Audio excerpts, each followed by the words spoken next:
Welcome to SNS publications. So ఈ వారంలో జరిగిన కరెంట్ అఫైర్స్ అంశాల నుంచి అతి ముఖ్యమైన జీకే పాయింట్స్ ఎస్ఎన్ఎస్ పబ్లికేషన్స్ మీకు అందిస్తూ ఉంది. సో ముందుగా మనకు ఇష్యూస్ కన్నా చూస్తే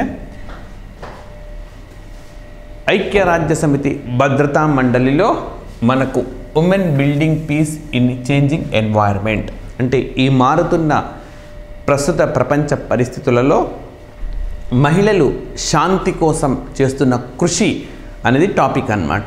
సో అంటే మహిళలు ఏ విధంగా ప్రపంచంలో శాంతిని తీసుకురావడానికి తమ వంతు పాత్రను పోషిస్తున్నారు. అయితే ఈ సమావేశం సందర్భంగా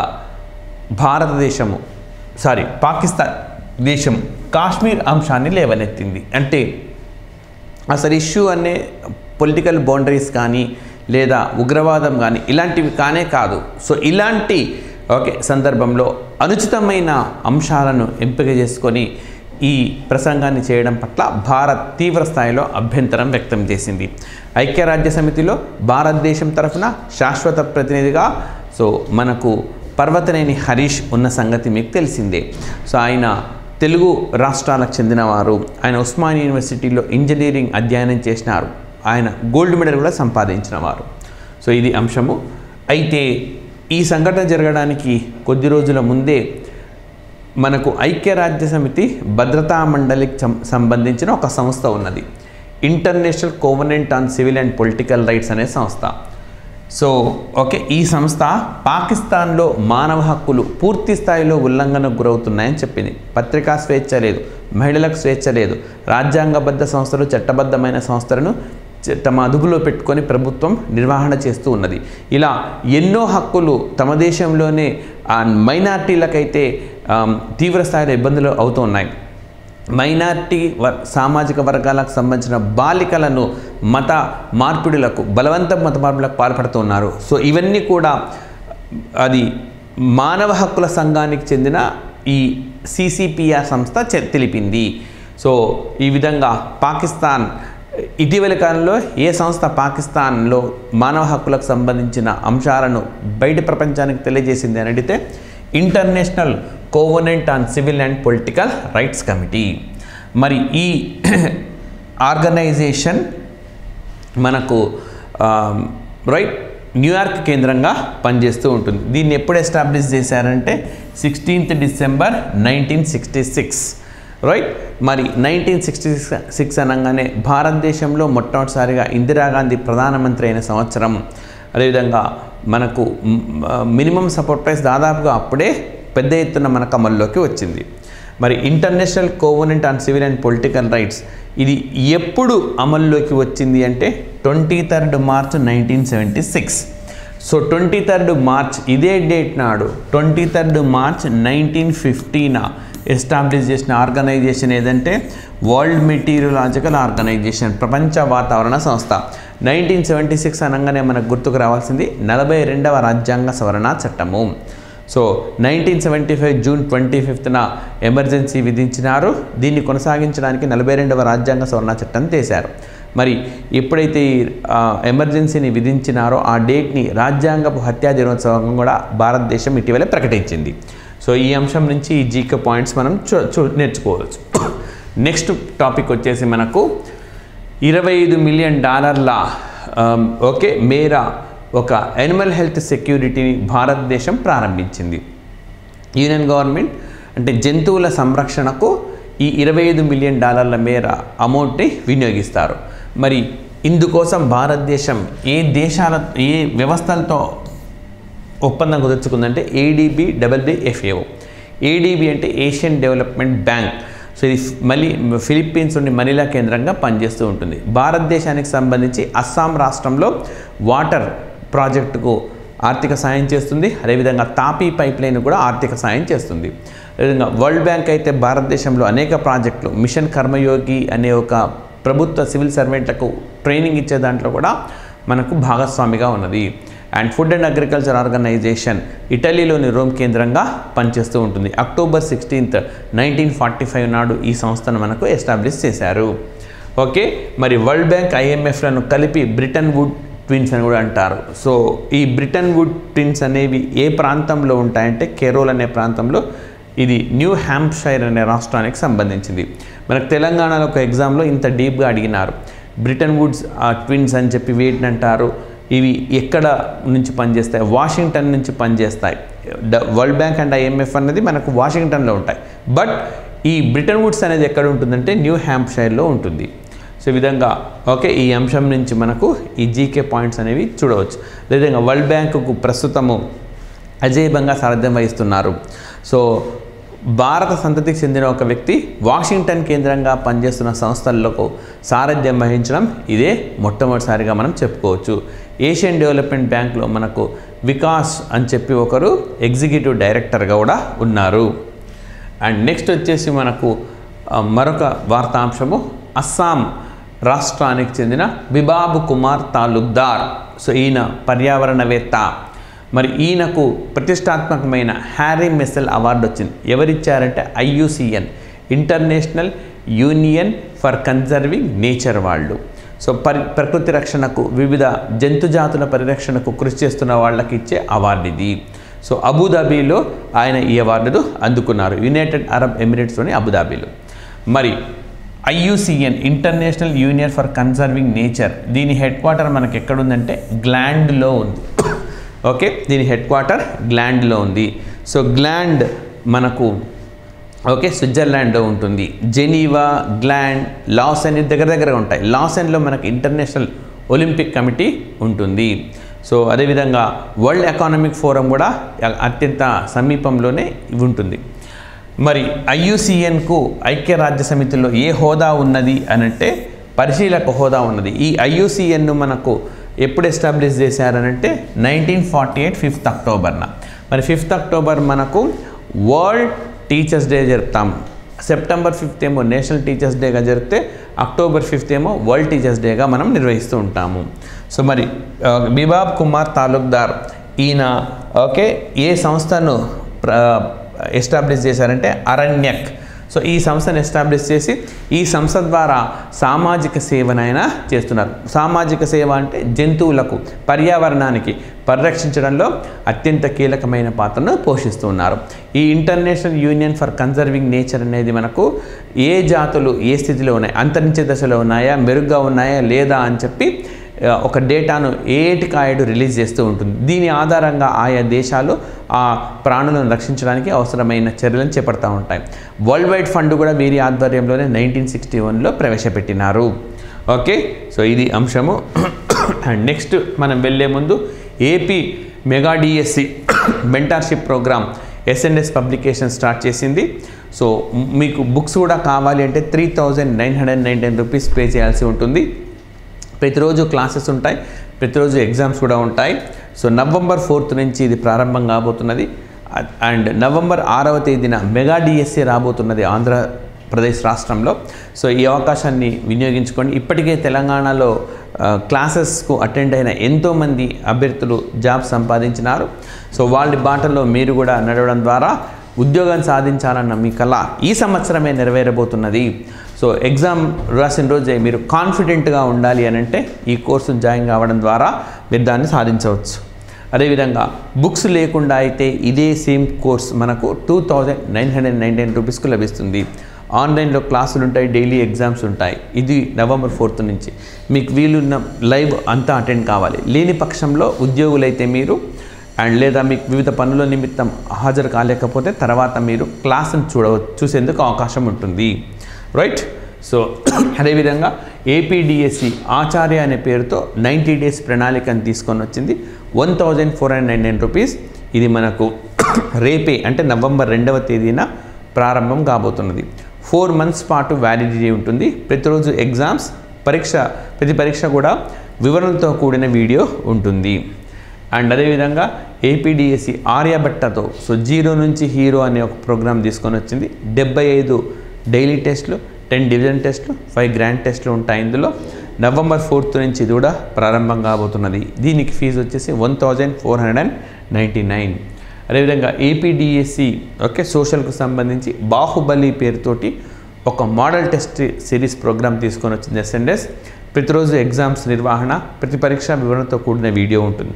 నవంబర్ 4th నుంచి ఇది స్టార్ట్ అవుతుంది. 1499 రూపీస్ దీనికి కూడా కోర్స్ ఫీజు అనమాట. 90 days ప్లానింగ్ ఇది. రైట్. మరి నెక్స్ట్ అంశానికి గాన మనం వెళ్తే బ్రిక్స్ కూటమి వార్తల్లోకి వచ్చింది. So Brazil, Russia, India, China, south Africa. అయితే ఇటీవలి కాలంలో మనకు ఈ ఆర్గనైజేషన్లో ఈజిప్ట్ చేరింది, ఇథియోపియా చేరింది, సౌదీ అరేబియా చేరింది, యునైటెడ్ అరబ్ ఎమిరేట్స్ చేరింది. రైట్. అదేవిధంగా ఇరాన్ దేశం కూడా చేరింది. అర్జెంటీనా చేరతానని చేరలేదు. మలేషియా చేరేందుకు ప్రయత్నాలు చేస్తూ ఉన్నది. ఓకే. మరి బ్రిక్స్ బ్యాంకులో ఇటీవల చేరిన దేశం ఏది అంటే అల్జీరియా దేశము. మరి ఓకే, ఒక సింబాలిక్ బ్యాంక్ నోటును వీళ్ళు ప్రవేశపెట్టినారు. బ్రిక్స్ సమావేశం మనకు రష్యాలో జరిగింది. సో భారత ప్రధానమంత్రి నరేంద్ర మోదీ కూడా హాజరయ్యారు. ఈ సందర్భంగా చైనా అధ్యక్షుడితో కూడా కాసేపు మాట్లాడినారు. మరి ఓకే, ప్రపంచాన్ని డామినేట్ చేస్తున్న కరెన్సీ ఏది అంటే డాలర్కు ప్రత్యామ్నాయం తీసుకురావాలి అని చెప్పి ఇందులో రష్యా అధ్యక్షుడు పుతిన్ ప్రతిపాదించినారు. కారణం ఏంటంటే పశ్చిమ దేశాలు మనం డాలర్ పైన ఆధారపడుతుండడం వల్ల పశ్చిమ దేశాలు మన పైన శాంక్షన్స్ అంటే ఆంక్షలు విధిస్తున్నాయి.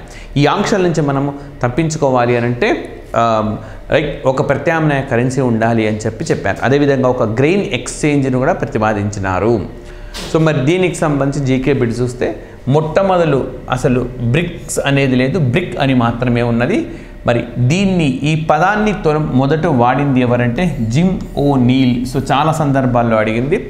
బ్రిక్స్ అన్న పదాన్ని మొట్టమొదటిసారిగా వినియోగించి వేగంగా అభివృద్ధి చెందుతున్న ఈ దేశాలు ఒక్క కూటమిగా ఏర్పడితే ఒక ప్రత్యామ్నాయ కూటమి అవుతుంది అని చెప్పి ఆయన ప్రతిపాదించినారు. జిమ్ ఓనీల్ ఆయన పేరు. ఇందులో ఫౌండింగ్ మెంబర్స్ వచ్చేసి ఎస్ లేదు, అంటే సౌత్ ఆఫ్రికా లేదు, కేవలం బ్రిక్ మాత్రమే ఉన్నది. మరి బ్రిక్స్ ఎప్పుడు ఎస్టాబ్లిష్ చేశారంటే 16th June 2009లో ఎస్టాబ్లిష్ చేశారు. సో 2009లోనే మనకు రెండవసారి మన్మోహన్ సింగ్ ప్రధానమంత్రి అయిన సంవత్సరం అది. సో ఈ 2009లోనే NGERA పథకాన్ని MGNRGA Mahatma Gandhi national rural employment guarantee యాక్ట్గా మార్చిన సంవత్సరం కూడా అది పేరు మార్చినారనమాట. సో 16th June నాడు మనకు బ్రిక్ ఎస్టాబ్లిష్ అయింది. మరి మొట్టమొదటి బ్రిక్స్ సమ్మిట్ రష్యాలో కండక్ట్ చేశారు. సో ఎకాటెరిన్బర్గ్ అనే ప్రాంతంలో దీన్ని నిర్వహించినారు. మరి సౌత్ ఆఫ్రికా ఎప్పుడు జాయిన్ అయిందంటే 2010లో జాయిన్ అయింది. సౌత్ ఆఫ్రికా ఇటీవలి కాలంలో పర్యావరణానికి సంబంధించి ఒక కఠినమైన చట్టాన్ని చేసింది. ఆఫ్రికా కాంటినెంట్లో ఉద్గారాలను నియంత్రించడం కోసం ఉద్దేశించి తీసుకొని వచ్చిన ఒక కఠినమైన చట్టంగా దాన్ని మనం చూడవచ్చు. అండ్ నెక్స్ట్ వచ్చేసి నేపాల్ దేశము తమ దేశంలోని చిన్నారులకు ఉచితంగా క్యాన్సర్ ట్రీట్మెంట్ ఇవ్వాలి అని చెప్పి నిర్ణయించింది. ఓకే. ఈ ప్రోగ్రామ్ November 16, 2024 నుంచి ప్రారంభం కాబోతుంది. సో November 16 అనగానే చాలా సందర్భాల్లో నేను చెప్పినాను యునెస్కో ఏర్పాటు చేసిన రోజు. అదేవిధంగా నేషనల్ ప్రెస్ ఫ్రీడమ్ డే. మరి ఇంటర్నేషనల్ ప్రెస్ ఫ్రీడమ్ డే ఎప్పుడంటే May 3 నాడు ఉంటుంది. సో అయితే November 16 మరొక రోజు కూడా ఉన్నది. సో అది ఎప్పుడు ఇగ్నోర్ అవుతా ఉంది, ఈసారి మనం దాన్ని గుర్తుపెట్టుకోవాలి. November 16. ఓకే. November 16 అనేది మనకు ఇంటర్నేషనల్ డే ఫర్ టాలరెన్స్, అంటే సహనానికి సంబంధించిన అంతర్జాతీయ సంవత్సరంగా చెప్తూ ఉంటాము. సో టాలరెన్స్ అని ఇటీవలి కాలంలో మనకు చాలా సందర్భాల్లో వింటూ ఉన్నాం. నరేంద్ర మోడీ ప్రభుత్వం వచ్చినప్పటి నుంచి టాలరెన్స్ తక్కువైంది అని చెప్పి ఒక చర్చ, డిబేట్ పెద్ద ఎత్తున జరుగుతూ ఉంటుంది. ఓకే. సో మరి దానికి సంబంధించిన రోజు ఏది అని అంటే November 16. అండ్ నెక్స్ట్ మరి నేపాల్ దేశంతో భారతదేశం ఏ రాష్ట్రాలకు సరిహద్దు ఉంది అని అంటే ఉత్తరాఖండ్, ఉత్తరప్రదేశ్, బీహార్, వెస్ట్ బెంగాల్, సిక్కిం ఈ రాష్ట్రాలన్నింటికి కూడా సరిహద్దు ఉంటుంది. చాలా ఇంపార్టెంట్. మన భారతదేశానికి 7 దేశాలతో సరిహద్దు ఉన్నది. ఏ దేశం ఏ రాష్ట్రంతో సరిహద్దు ఉంది అన్నది కంపల్సరీ ఆస్పిరెంట్కు వచ్చి ఉండాలి. అట్లీస్ట్ 1 or 2 క్వశ్చన్స్ మీరు ఏ లెవెల్ ఎగ్జామినేషన్ రాసినా కూడా అడుగుతూ ఉంటారు. మరి నేపాల్కు అత్యధికంగా ఏ రాష్ట్రంతో సరిహద్దు ఉన్నదంటే బీహార్ రాష్ట్రంతో సరిహద్దు ఉన్నది. అత్యల్పంగా ఏ రాష్ట్రంతో ఉన్నదంటే సిక్కిం రాష్ట్రంతో ఉంటుంది. భారతదేశానికి అతి ఎక్కువగా ఏ దేశంతో సరిహద్దు అంటే బంగ్లాదేశ్తో ఉంది. అతి తక్కువగా ఏ దేశంతో ఉంటుంది ఆఫ్ఘనిస్తాన్తో ఉంటుంది. ఆ విధంగా మీరు ఏ రాష్ట్రానికి ఏ దేశానికి ఏ రాష్ట్రాల సరిహద్దులు ఉన్నాయి, అతి ఎక్కువగా ఉన్న రాష్ట్రం ఏది, అతి తక్కువగా ఉన్న రాష్ట్రం ఏది, ఈ మార్కింగ్ అనేది మనకు కంపల్సరీగా తెలిసి ఉండాలి. ఓకే. సో ఈ విధంగా ఈ అంశం మనకు వార్తల్లో ఉన్నది. అదేవిధంగా ఇటీవలి కాలంలో కేమ్రూన్ అనే దేశము తమ దేశంలోని చిన్నారులందరికీ కూడా మలేరియా రాకుండా వ్యాక్సిన్ ఉచితంగా ఇవ్వాలని చెప్పి నిర్ణయించింది. అండ్ నెక్స్ట్ వచ్చేసి మనకు సిల్క్ రూట్. ఓకే, ఇది చాలా ఇంపార్టెంట్. మధ్యయుగాల్లో వ్యాపార వాణిజ్యాలకు అత్యంత కీలకమైన పాత్రను పోషించిన మార్గం ఇది. సో ఇది ఆసియా, ఆసియా, యూరప్, ఆఫ్రికా కాంటినెంట్స్ను కలుపుతూ తీసుకొని వచ్చిన మార్గం. సో ఉజ్బెకిస్తాన్ అనే దేశంలో యాక్చువల్గా మనకు అప్పటి సాహిత్యంలో కనపడుతూ ఉంటాయి 2 నగరాలు. Okay Tugun Bulak and Tash Bulak. Tugun Bulak, Tash Bulak, ఈ 2 నగరాలు చరిత్రలో ఉన్నాయి, అంటే లిఖితపూర్వకంగా లభించినాయి. వీటి ఆనవాళ్ళని ఇప్పటికీ గుర్తించగలిగినారు. ఉజ్బెకిస్తాన్ దేశం పరిధిలో ఇవి ఉన్నాయన్నమాట. సో మరి ఉజ్బెకిస్తాన్ అనేది ప్రపంచంలో అతి పెద్దదైన డబుల్ ల్యాండ్ లాక్డ్ స్టేట్. అంటే మనకు ల్యాండ్ లాక్డ్ అంటే కజకస్తాన్ అంటే భూపరివేష్టితం.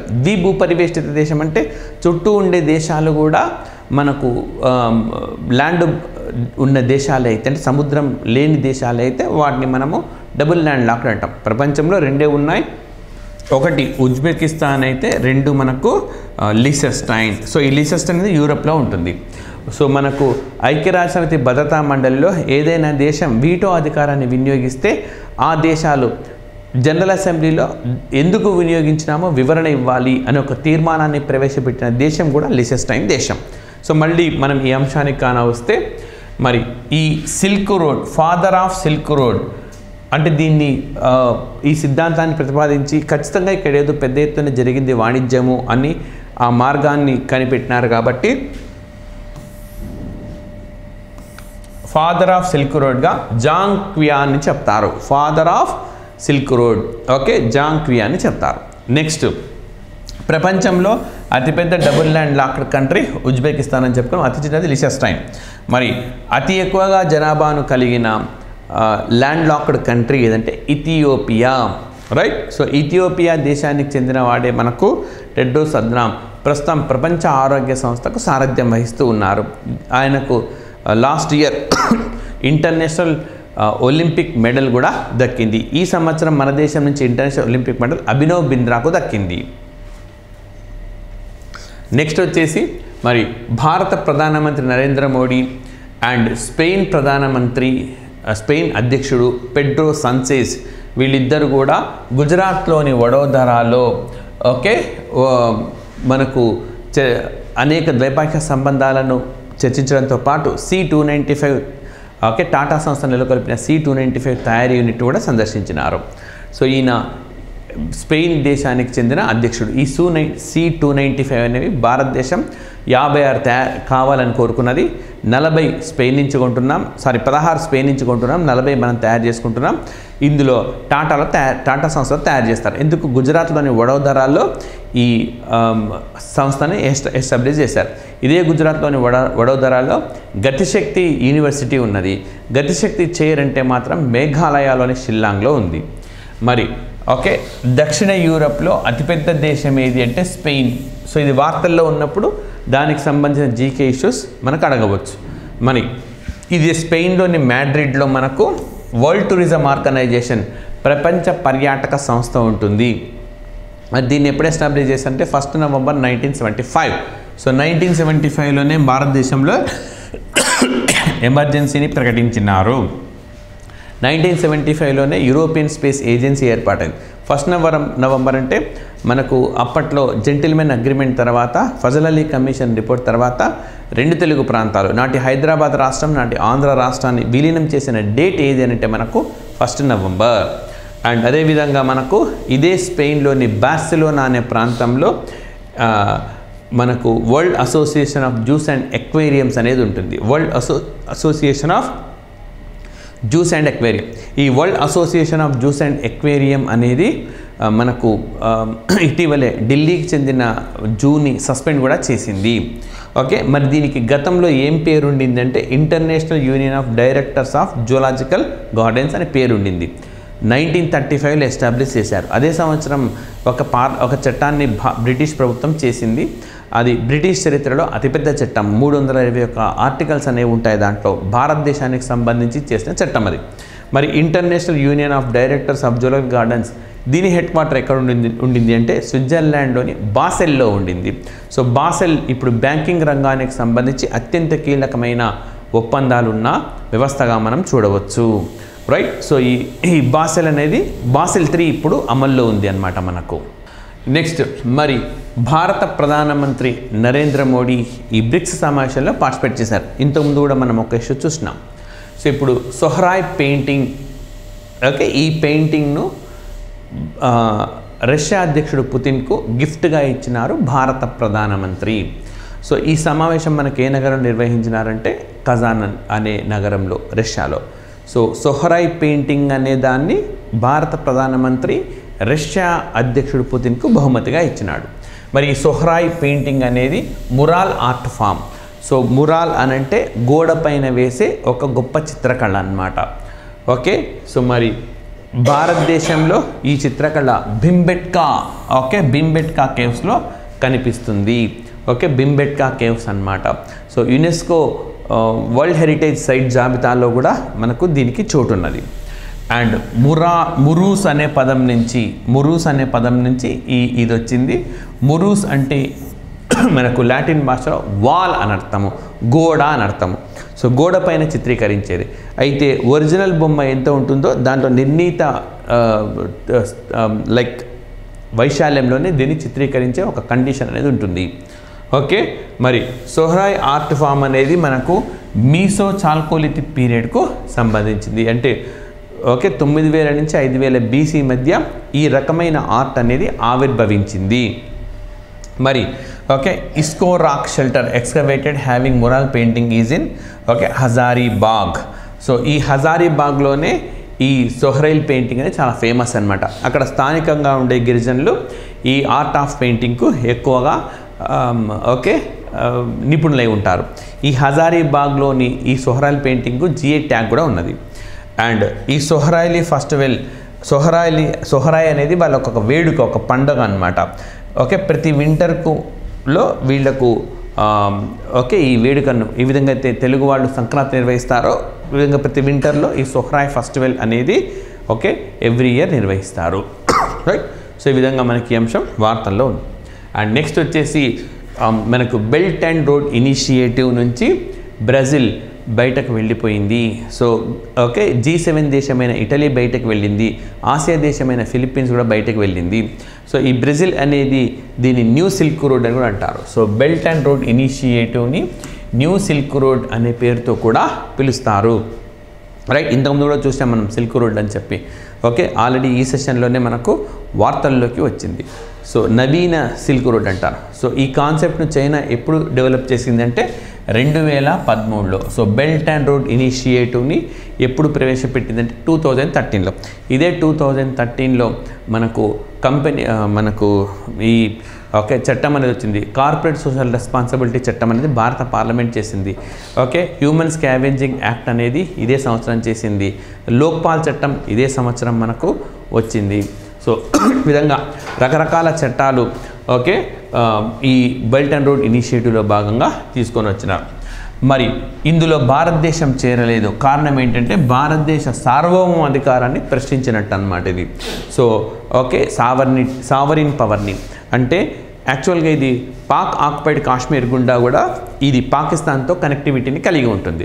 సో ఆ విధంగా భారత ప్రభుత్వ అనుమతి లేకుండా భారత ప్రభుత్వ భూభాగం గుండా దీన్ని వెళ్ళడం అంటే మన సార్వభౌమాధికారాన్ని ప్రశ్నించినట్టే. సో ఈ విధంగా అడుగుతాడు. బెల్ట్ అండ్ రోడ్ ఇనిషియేటివ్లో భారత్ చేరకపోవడానికి కారణం ఏంటంటే సార్వభౌమాధికారాన్ని చైనా గౌరవించలేదు. ఓకే, మనకు చైనాకు మధ్య పంచశీల ఒప్పందం ఉన్నది. అందులో ఒక దేశ సార్వభౌమాధికారాన్ని మరో దేశం గౌరవించాలి, ఒక దేశంలో రాజకీయ వ్యవహారాలు మరో దేశం జోక్యం చేసుకోరాదు. ఇలాంటివన్నీ అంగీకరించి వాటిని విస్మరించి చైనా ఈ పనికి పాల్పడిన నేపథ్యంలో భారత్ దీన్ని వ్యతిరేకించింది.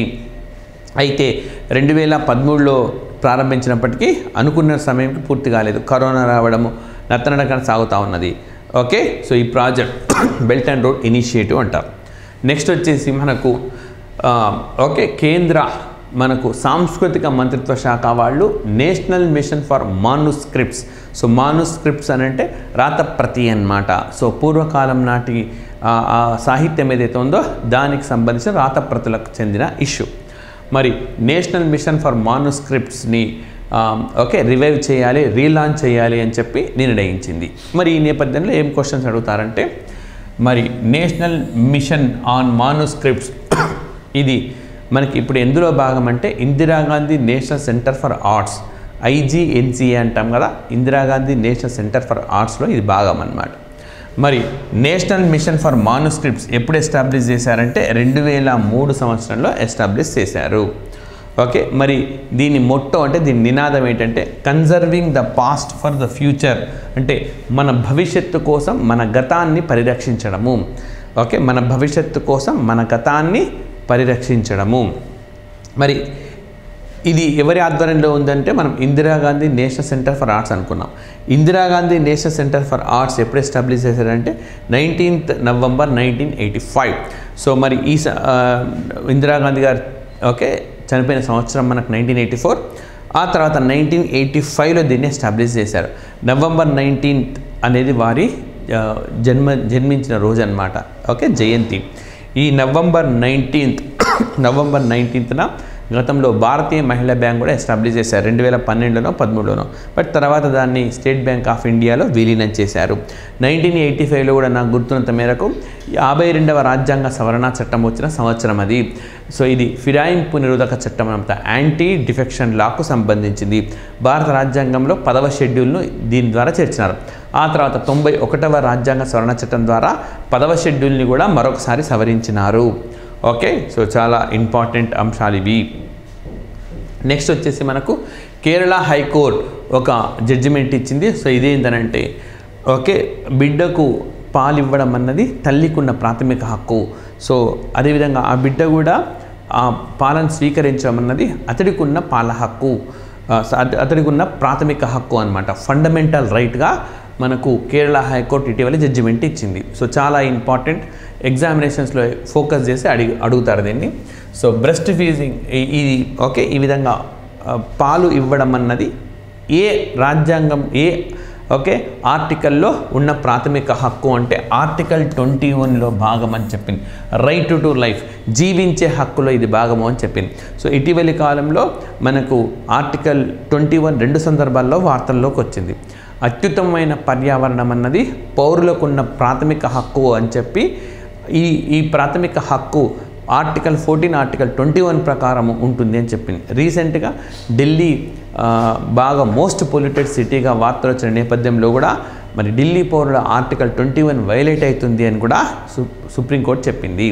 సో జీవించే హక్కు అనమాట. పర్యావరణం బాగాలేకపోతే జీవించలేం అంటే హక్కును కోల్పోతున్నాము అని అర్థము. మరి ఈ విధంగా ఓకే ఫండమెంటల్ రైట్స్ను ఉటంకించింది. కేసులు కూడా మనకు చాలా ఇంపార్టెంట్ అన్నమాట. మరి ఇటీవలి కాలంలో విడుదల చేసిన నివేదిక ప్రకారము ప్రపంచంలో అత్యధికంగా మనకు మోస్ట్ పొల్యూటెడ్ సిటీ లాహోర్ అన్నమాట. తర్వాత ఢిల్లీ కూడా ఉన్నది. మరి ఈ రెండు కూడా పంజాబ్లో స్టబుల్ బర్నింగ్ అంటే పంట వృధాను తగలబెట్టడం వల్ల అత్యధికంగా కాలుష్యానికి గురవుతున్నాయి. ఈ లాహోర్ అన్నది మనకు రావి నది ఒడ్డున ఉంటుంది, కానీ ఢిల్లీ అన్నది మనకు యమునా నది ఒడ్డున ఉంటుంది. యమునా అన్నది భారతదేశంలో అత్యంత పొడవైన ట్రిబ్యూటరీ అంటే ఉపనది, గంగా నదికి ఉపనది. కానీ రావి అన్నది మనకు సింధు నదికి ఉపనది.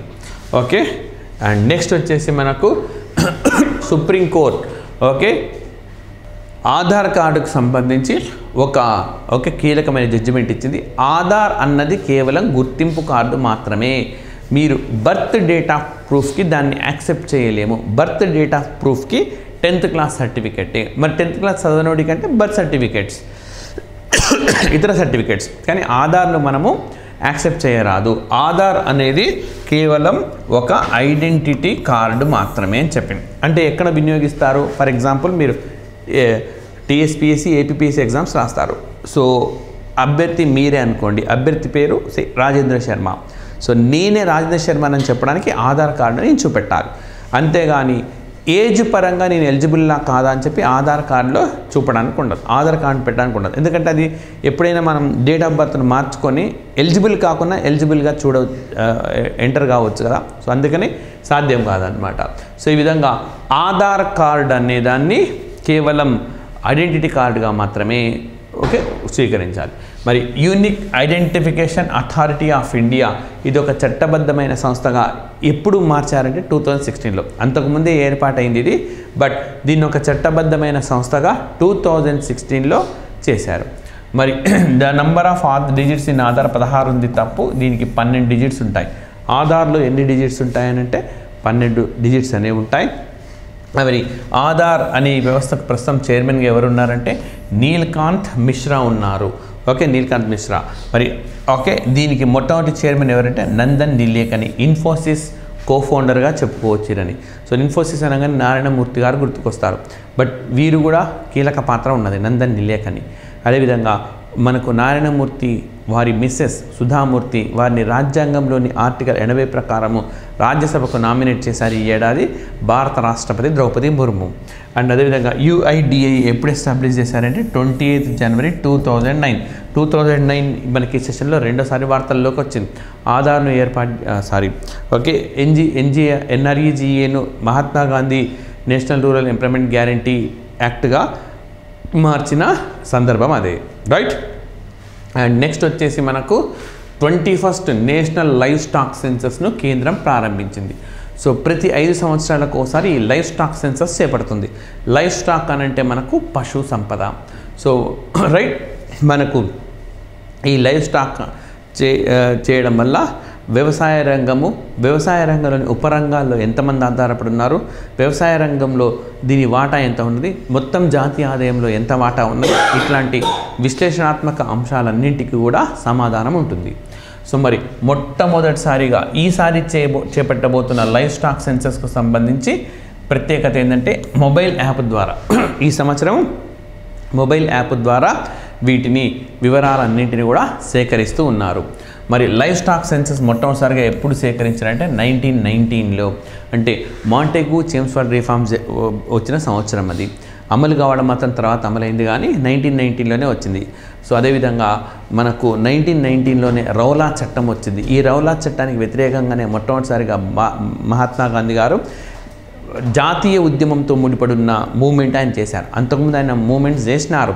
ఓకే, సో అంతకుముందు ఖేదా సత్యాగ్రహ, అదేవిధంగా ఓకే రకరకాల ఖేదా కాదు, ఓకే మనకు అహ్మదాబాద్ మిల్ స్ట్రైక్, అదేవిధంగా బీహార్లో కూడా ఒక ఉద్యమంలో వారు పాల్గొన్నారు. డాక్టర్ బాబు రామ్సాద్ సూచన మేరకు అక్కడికి వెళ్ళి పార్టిసిపేట్ చేసినారు. ఓకే, సో అయితే జాతీయ ఉద్యమంతో ప్రత్యక్షంగా దీని ద్వారానే ప్రవేశించినారు. ఓకే, రౌలా చట్టాన్ని తీవ్రంగా వ్యతిరేకించినారు. అదేవిధంగా జలియన్వాలా బాగ్ సంఘటన కూడా మనకు ఈ సంవత్సరమే జరిగింది, ఏప్రిల్ 13వ తేదీన. మరి ఓకే, ఇప్పుడు సెన్సస్ ఎన్ని జాతులకు సంబంధించిన సమాచారాన్ని సేకరించబోతున్నదంటే 15 స్పీషీస్, అంటే ఇందులో పౌల్ట్రీని భాగం చేయలేదు. ఓకే, 15 మేక, ఆవులు అట్లాంటివి అనమాట. 15 జాతులకు సంబంధించిన గణాంకాలను సేకరించబోతున్నారు. Next the live stock census, okay every 5 years. మరి ఓకే, ఈ లైవ్ స్టాక్ సెన్సెస్ ఏ మంత్రిత్వ శాఖ పరిధిలోకి వస్తుందంటే animal husbandry and dairying. Okay, ఈ మంత్రిత్వ శాఖ పరిధిలోకి వస్తుంది. సో ఇవి ఈ వారానికి సంబంధించిన మనకు కరెంట్ అఫైర్స్ ఆధారంగా వచ్చిన జనరల్ నాలెడ్జ్ సంబంధించిన అంశాలు. Thank you very much.